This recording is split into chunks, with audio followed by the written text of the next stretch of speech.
Hi, hello everyone, and welcome to this video where we will cover basically point lights. But before we start, let's just discuss one issue that we have. And for that, I'm going to have to showcase a bit basically rotation because we're going to need that, and we're going to have to change light direction. But let's just get with it. So I'm in my pedal code, and here I'm just going to lower this. Here I want to do this small change. It's not important change, but I'm going to do constant rotation, matrix forward 4 rotation around z-axis by angle, and then we can just increase angle by, let's say, this is a good value, and then we can multiply here, we can change here. So scale should be second. Okay, that works. We're going to go with that. And to showcase it, I have to do the following as well. In our main, I'm just going to change light direction to maybe go towards the left. So if you take a look at here, you can see that this side is not lit correctly, this side either, and this side is only lit. Basically, as it rotates, this up down side is lit, now it's not, and now it is again this side. Okay, that's not important. Actually kinda is, but what we want to do is take these rotations into account. And how do we do that? Well, we do the inverse transpose of transform matrix, and to actually showcase it, I'm just going to do a bit of drawing. So here I am in vector tool, and let's imagine actually that we have some surface that looks maybe something like this, and we have our vector, which is this one. I placed it 2 2, but you can read it as 1 1, or you can even normalize it, but it's basically this vector. Right, and when we look at this surface, right, this is surface, this vector is kind of perpendicular to that surface. Not perpendicular, orthogonal, sorry, my bad. And that's quite all right. But what if we scale it? So let's say that we scale it to 2. Well, that's still fine. So we can get rid of this. So we know that uniform scaling, that is the scale where x and y are same, kind of works. But let's imagine this scenario. Let's say that we scale, and here is scale matrix. So we have scale x, and then 0, and then scale y. And sorry, this is 0, and here is scale y. Let's say that we have some matrix where y is not scaled, but x is scaled. Right, so it might be something like 2 0 0 1. All right, but here you can see that perpendicularity is kind of lost, right? So we need to multiply this normal vector by some matrix that's going to give us orthogonal vector. And for the scale matrix, it's quite easy because we just have to find an inverse matrix. An inverse matrix of this is quite simple. It's just going to be 1 over 2, right? Because we were multiplying by 2. The inverse, the matrix that's going to give us 1 is if we multiply 2 by 1/2, we get a 1. So this is our matrix. And basically, let's say the inverse of this, we need the inverse of this. So that's going to give us vector, and here I'm going to use tool a bit. So let's get rid of this once more. So I'm just going to draw it once more just so that it's simpler. So we had, my bad, we had this, right? And then if we do our vector here, if we do 1/2 and then 1 in y, we can see that here this vector is now orthogonal to the new surface. So, and same is kind of true for rotations. For rotations, we already learned how to undo rotations, and that's with the transpose, right? So we need to find transpose inverse matrix of our transform matrix. And for that, well, we're just going to have code. We're just going to have to do a bunch of code, and for this video I didn't do it. I'm going to pause video and do it now, but you're probably going to need a matrix 3x3 and then 2x2, and I have provided code. It's on GitHub, and because the inverse operation has a lot of steps, I didn't want to code it in this video, so I already prepared it. So please just copy matrix 2x2 and matrix 3x3 from GitHub. So if you copied it from GitHub, you should have matrix 3x3 and 2x2 as well. We just needed to find an inverse 2x2. But basically main functions are going to be inverse, then we're going to have from matrix 4x4, and there should be transpose and transpose. So that's the method that we're going to need, but just copy everything because the determinant is, and this cofactor, we need it well for the inverse. Anyway, if you copied it, let's go to our shader, and first of all, it's material shader. So we just need to paste that matrix in, and here, because I love to have matrices aligned, I'm just going to move this texture tiling to binding 2, and then I'm going to create similar binding to the transforms. It's just going to be, I'm just going to call it normal matrix, and it's on binding 1, it's crashing. That's quite common because we changed it, and here this is actually going to be 3x3 matrix instead our normal matrix. So we can do this normal matrix. Since it's an instance, I'm just going to go IID and then multiply it. That's it regarding shader. So we need some further steps also. So we can go to, where are we going? We're going to our render pipeline, and here we have a lot of work to do. So we can start, where can we start?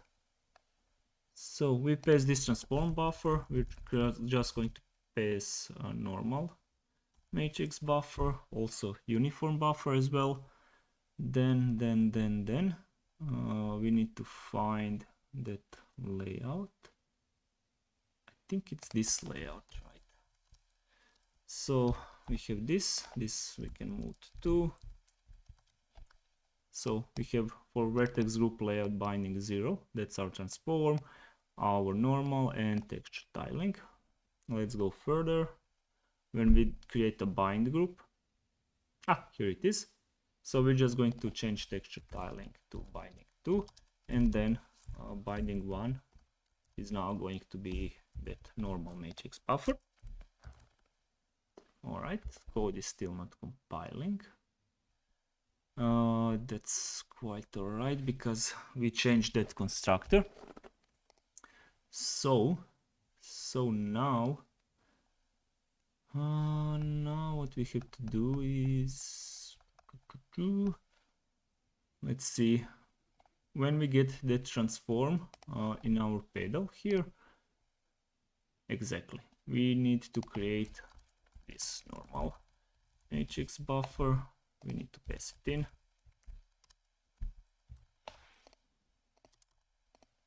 Right, let's just make some space so that it's easy to see. This normal matrix buffer is new uniform buffer, and we're not going to use either matrix 4x4 or 3x3 because our matrix is 3x3, but if you remember, I mentioned that we want to 16 bytes align it. So we can imagine we have some matrix which is 3x3, let's say. But our CPU actually prefers format that's going to be 0, 0, 0, 0, 1, 0, 0, and 0, 0, 1, 0. So note, this is not 4x4, it's 4x3 or 3x4, however you want to read it. So what I'm going to do is just say 12 times flow,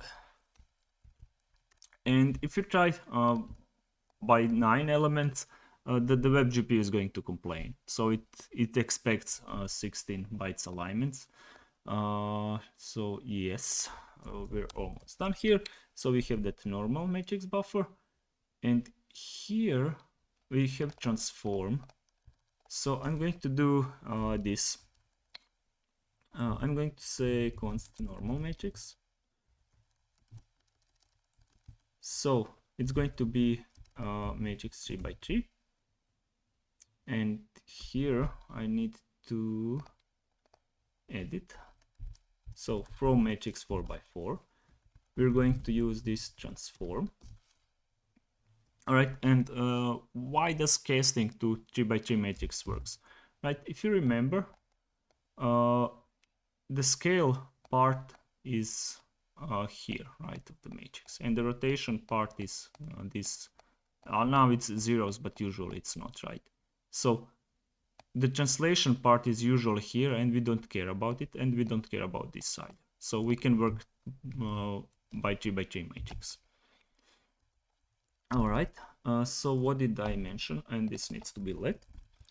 I mentioned that we need to transpose it, and then we need to inverse it. And then we can just paste it to normal matrix buffer.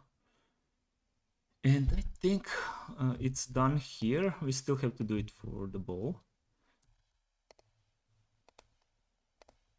So here in update, I'm just going to paste this, but after transform, it's actually not that important where it is, but I'm going to do it regardless. And then here, cool, I have suggestions. It's really cool. And then this normal matrix buffer, and I just forgot to initialize it. Well, it's here, but it has a bug. Yeah, sorry, I forgot one thing that I prepared. I mentioned that it needs to be 16 bytes aligned, so we need this format, but I paste in this format, and you can already see the issues, right? It's not working properly, and then this happens. So let's fix that as well. I'm just going to say I already prepared a method, so it's called 216 align matrix 3 by 3, and then I'm just going to paste normal matrix. So for our pedal, it's still not working, but at least we can fix that now. Let's see what might be the issue. Okay, seems like issue is here. It's complaining about this alignment for the normal matrix. So I messed up something with alignment, so I need to check that. Let's check this real quick. Size does not fit buffer pedal normal matrix size 48. All right. Okay. Still needs to be 16 actually. Still needs to be 16, and this seems to be working correctly. So we're just going to do it here as well. Okay, my bad. What was the error again? Let's check that real quick.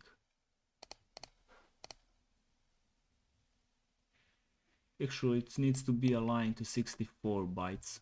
All right, that works, but that works regardless. We just don't care about the last column or a row. So that works as well, and so that's how we fix that issue. So now you can see this shadow is applied correctly, right? And when it goes out of the view, it kind of goes to dark color. Okay, cool.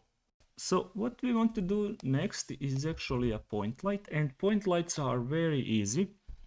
We already have most of the code that we could reuse. So it's kind of similar to our diffuse light, and if you remember, diffuse light, we had some surface.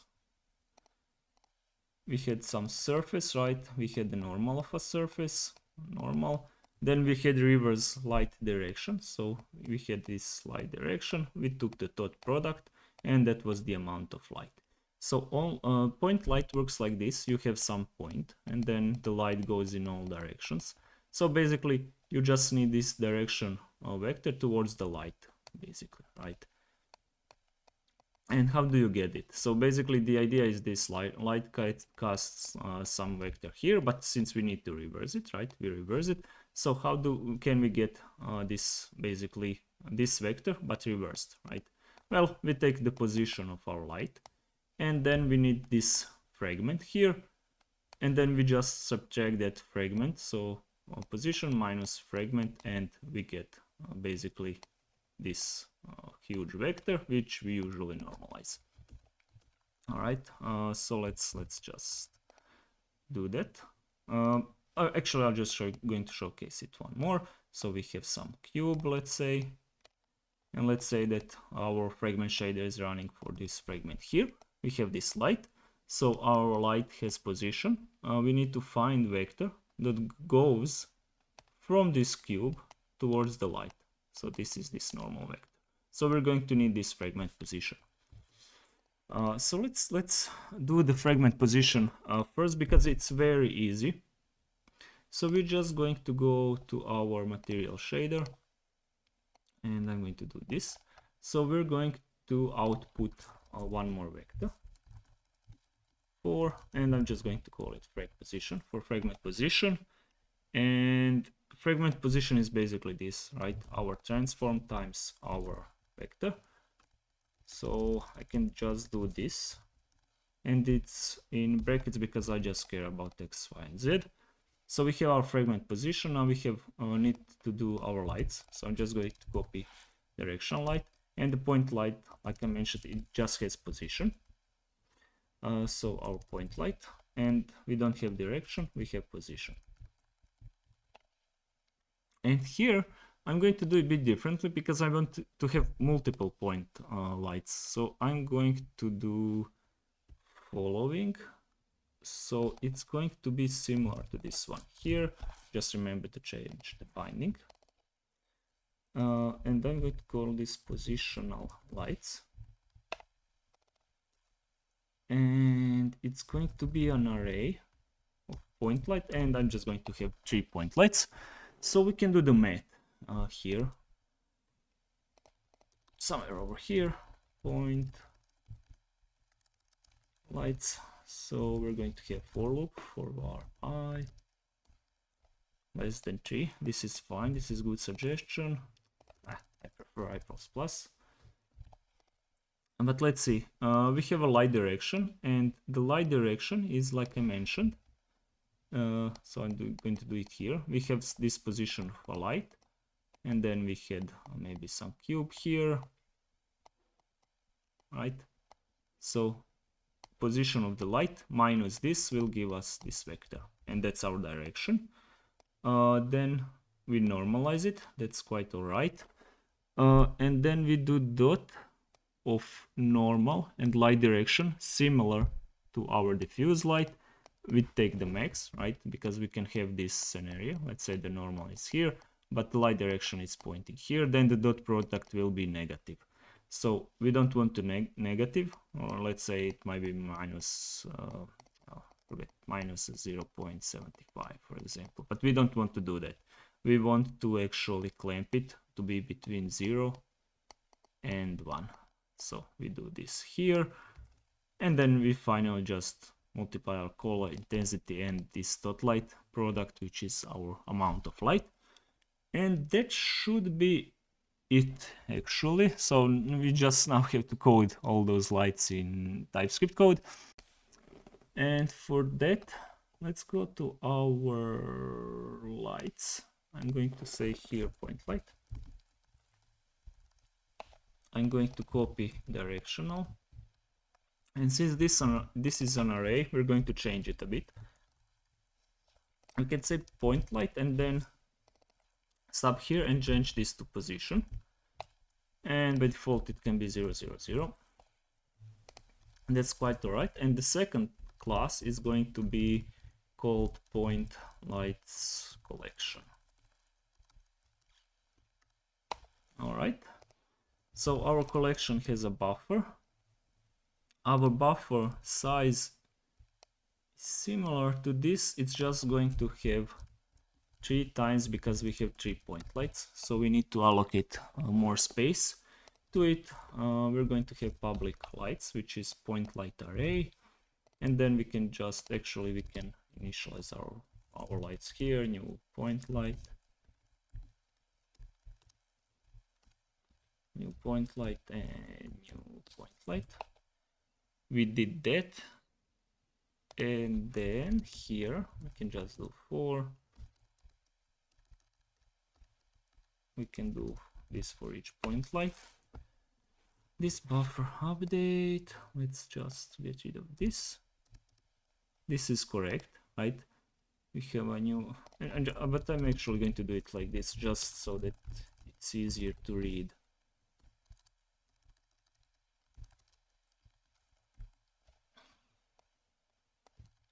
So what do we care about? Color, intensity, that's quite alright. Then position, Z, and then 0. And then we can just say update our data. We need to multiply I by 8 for the correct offset. If you remember, this is offset into a buffer, and that's quite alright. I think we're almost there. So we need to go to our render pipeline, and we need to paste those lights in somewhere here. Point lights collection. Almost there, almost. So we're going to have one more buffer. So lights bind group layout, we're going to have 2 here, and then we need to find that bind group, and then just paste another binding here. Change binding 2, and be sure to change this direction light to binding 2 to actually be this point lights.buffer. And now we actually have to go to our pedal. We have to paste it in.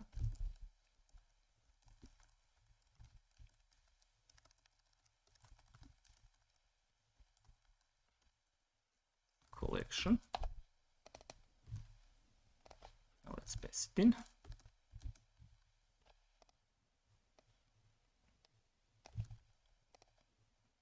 Let's do similar thing for ball.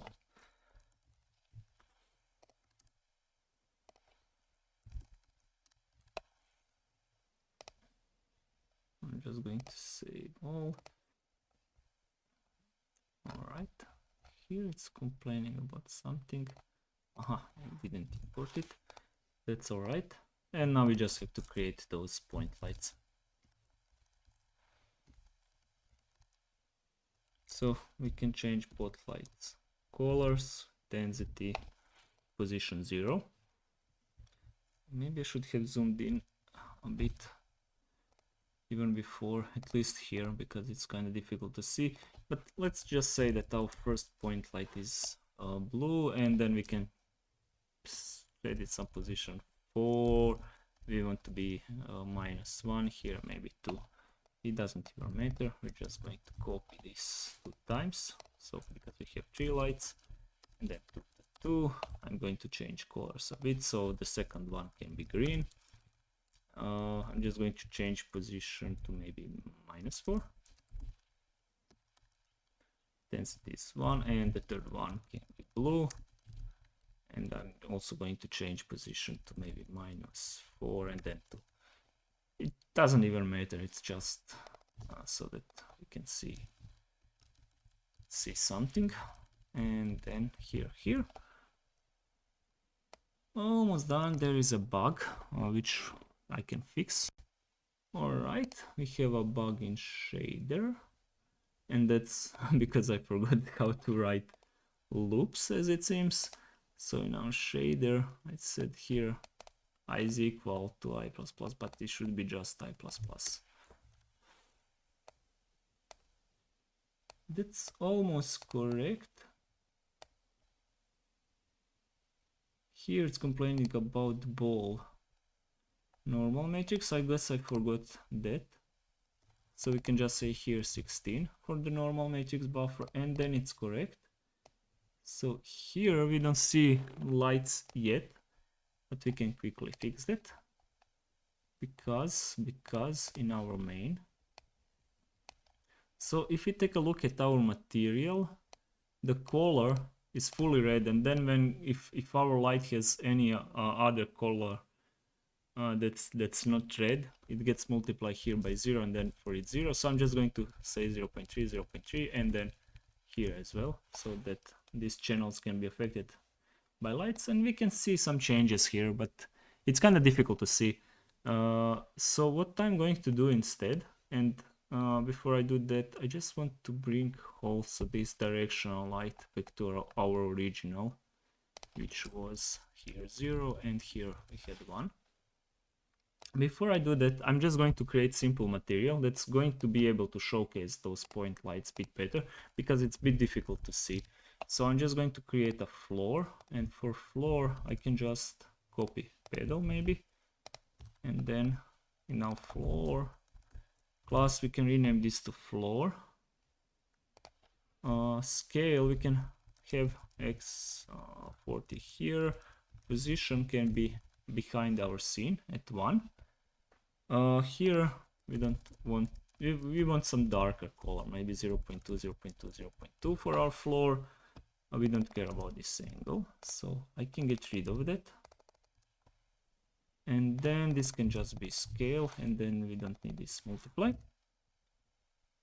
Okay, if you get stuck somewhere, just take a look at GitHub, at the GitHub code, and then in our main I just need to create that floor. So we have game objects here, and of course we don't see point lights because I also forgot to update them. So you can see now, you can see them better now, but it's still not quite clear what's happening. So that's why I want to have a floor as well. So I could just say const floor is new floor. All right, we have floor. I need to update it. Floor update, and then I just need to draw it. And here we are. So we have those lights, and if I change intensities a bit, maybe 2, 2, 2, they're a bit clearer now. Maybe just right 10, maybe first one. Okay, that's way too high. But anyway, you can see the point lights, and they're also affecting this. It's just a mix of colors, and then this gets all kinds of colors. But basically that's kind of it for this video. We still have to cover one more thing about the point lights, and we will do that next time. We just have to cover point lights follow, which is which is called annotation, and we are going to cover that next time a bit. And I might make a bit better scene than this one, but for now this is probably good. You can see how the point lights affects the floor, and maybe we can change the point lights position as well. So let's just say in our update method, point lights, let's say 0.position .x plus equals 0.001. No, because I have to say lights here. And then it's slowly, the red one is slowly moving, so we can make it a bit faster. Maybe even more. And you can see the red light goes here out of the way. Okay, that works. Cool. That's basically it for this video. So like I mentioned, next time attenuation, and maybe we can start with shadows. I'm not sure. I'm going to see about it. Maybe we can just code some gameplay finally. That would be good as well. Yeah, that would be good as well. I would code some gameplay, so just that we have something. So if you like this video, please like, subscribe, and until next time.